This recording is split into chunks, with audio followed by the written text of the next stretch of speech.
Please, Mr. Thiersch.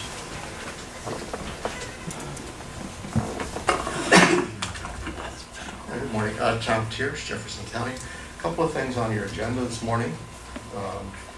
One, you've got a consent item number 7, but I think you might want to take a little closer look at. And the reason this came to my attention is that I'm fairly certain that this property in question is one toward which I filed a complaint with your environmental health group about 4 years ago to clean up the place. Mr. Sullivan, you probably drive past it quite frequently. It's a lousy junkyard. It's never been cleaned up, and environmental health never seemed to get their act together enough to force a cleanup of this location. And so before you give any more financial benefit to this particular property owner, you might want to see if they've followed up to enforce the solid waste ordinance on that property, which as far as I can see, they sure haven't.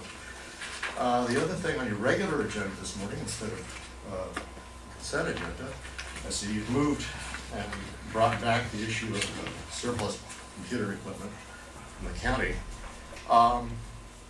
Again, I don't see anything in the recommendation or the resolution that allows the sale of this surplus government property, which is our property, to the public. The only options you're given are to transfer it to another government entity, transfer it to a nonprofit, or take it to the dump.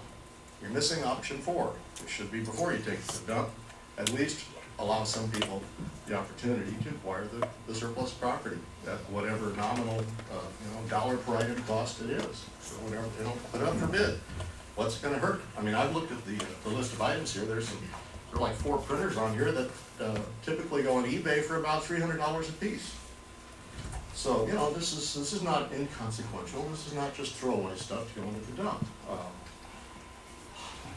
It just bothers me.